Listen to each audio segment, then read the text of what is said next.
1. Work smart. Don't work hard, work smart.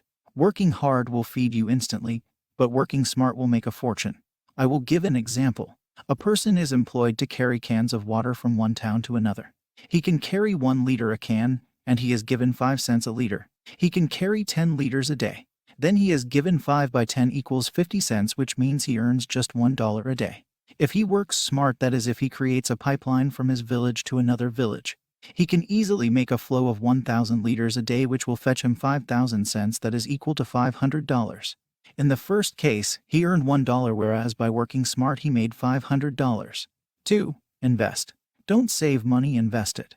If you save $1 a day, and look, after 3 years you can have nearly many dollars. But it is not worth it. Because of hyperflotation, if the flotation increases by a percent, your money will also decrease by 1 cent. What if you invest it? Suppose you bought a building with the money and made a hotel. The value of hotel will be increased many times by years. 3. Never work on what you don't know. Let us suppose you have money invested in a gaming company that has much profit, but you don't know much about the gaming sector since you don't belong to the engineering industry. It will not enhance the promotion of your business and make losses. 4. Passive income. There are types of income: active income, passive income. Active income is where you have to work to get money, and passive income is where you can earn money even when you are working on it. For example, you are a shopkeeper. You won't be able to earn money unless you work in the shop. If you move out of the shop, no one will come to your shop to buy anything, as you only work in that shop. Let us suppose you have an e-commerce company where you need not look at the company, but people will still buy there. In this way you can earn money even when you are not at that particular place. 5. Leave unwanted things.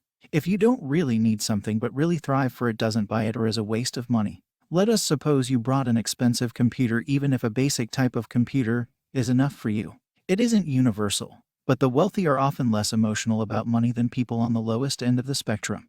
I don't buy into the wealth-hating ideology, or the ideology of considering wealthy people somehow better simply by the virtue of collecting wealth. Neither has any basis for reason. There are unpleasant people in every economic situation. My economics professor described the divide this way: poor people spend, rich people invest. There are multiple systems in place to keep the poor spending, and getting out of poverty is anything but simple. One of the big ways that poor people are kept poor in debt. Debt is significantly like narcotics. It can be used in healthy ways or it can destroy your life. What happens is that people become hooked on a lifestyle that they can't afford. They buy a car that has high payments. They know that they need a car and are unwilling or unable to put in the work on an older vehicle. They make payments on things that no wealthy person would ever put on a payment plan, like furniture. Worst of all, when they cannot make ends meet, they turn to payday lenders. What any economics class will teach you is that money is the least emotional thing possible. It only has the value we give it, and giving it emotional value is unavoidably destructive. I'm wealthy for my age, but otherwise unexceptional in terms of the value of the things I own. The difference between me and my peers is that I fundamentally don't care about what people think regarding my wealth. I bought a boring house and owned boring cars. I'm going into public health, which is a fundamentally boring line of work. Yet this is where I get my needs served and keeps me too busy to spend my money. That's the trick to wealth: spend less than you make. I know that it's hard because I'm living that hardship as I'm getting through school. I eat a substantial amount of rice, beans, and cheap cuts of meat. There are times I have to repair or mend something that I should be replaced. But there isn't money there for that. Every chance I get, though, I invest in myself and my future. I spend my spare time working on myself and not frittering away my money. I'm essentially an utter nightmare as a poor person. I'm only any substantial use to the people who employ me and my family. The line of what I would consider wealth is so low as well. I think I'll be hitting independently wealthy about 10 years after I get out of school. What that means is that I am entirely debt-free and have enough to stop working if I get sick. That's something that 90% of Americans haven't figured out, but it boils down to investing and doing the boring stuff so that you don't have to spend your old age working horrible jobs. People like nice things and having others think that they are impressive. What impresses the people I care about is my ability. Everything else is distraction and garbage, money included. I compost, so obviously I somewhat care about garbage. But my goal is to have to think about my money about as often as I think about whether my compost pile is producing enough fertilizer.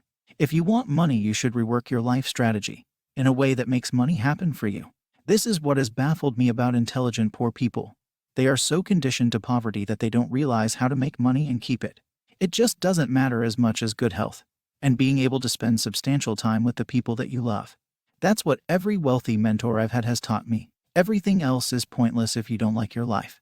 Above all else is mentality. When successful people have misfortune, they look at what they could have done differently to avoid it. When asked about it, they will say they failed to account for X or do Y. When unsuccessful people have misfortune, most of them have excuses. They will tell you about 101 things that are totally not their fault, and how the world is stacked against them. Naturally, there are factors outside of our control. The shutdown of businesses due to the virus is an excellent example. However, the successful person with misfortune will still look at what they could have done differently to have reduced their misfortune. They could have been more cash flow positive, could have had their business more diversified in some way to soften the blow, etc. Thus, the successful person learns from their mistakes, or even better, the mistakes of others, so as not to repeat them. The unsuccessful person, however, just sees something that is completely not their fault, completely out of their control, and thus there is absolutely nothing that can be done to avoid it in the future. Also, if you think you will be poor forever, or that you can work your way out of it, you are likely going to prove yourself right. Get skills that are worth money. Minimum wage jobs are a starting point, not a lifelong pace. They can't provide a mortgage for a family of four because they were never supposed to. They are jobs doing basic tasks that any able-bodied person can be taught to do in a very short period of time. If you want to get paid more money, then you need skills that make you worth more money. Plain and simple. You also need to be realistic. There are tens, probably more like hundreds of thousands of actors, actresses, screenwriters, etc. with art degrees in their fields in law and NY waiting for their shot. Well, odds are that shot is never going to come because supply is at least 20 to 1 to the demand. So when looking for a career, you need to look at something with better odds. I am certainly not wishing to discourage the next star, and am not saying that no one should ever pursue their singing or acting career. But you need to have a solid plan B. Use birth control until ready to have children, preferably after you have a decent job. Money is not something that has to be spent. So many poor people view any extra money as something that has to be spent. I have known people who already in August were planning on what to buy with next year's tax return. Poor people spend every extra penny. Then when their car breaks down or other unplanned expenses happen, they have to borrow money or even worse, use rip-off places like payday loan joints. To go with the above, take care of your credit. You will lose a lot of money with payday loans, rent-a-center, check cashing places, etc. All of this is avoidable with financial discipline. I am not going to tell you that your opportunities and path are equal, because they are not. You are a complete fool if you think that Elon Musk's son and some random kid in the slums have equal opportunity. Even if Elon sent his kid to public school, that school will be better than most all the public schools in the slums, and his son will have many more doors already open to him. However, that does not mean it is pointless for the kid in the slums to try. Yes, odds are that kid is never going to make it to the 1% like Elon's kid will be born into, but through aid, grants for college, trade school, and their own work, perseverance, they can get out of the slums and create a better life for themselves. In my opinion, the largest obstacle to getting out of the lower class is guidance. You can never raise out of poor, lower class if you have no one to learn from except those who are also in the same boat. You need to find some sort of mentor to provide you some guidance, someone whom you can observe to learn how their ideologies are different from yours.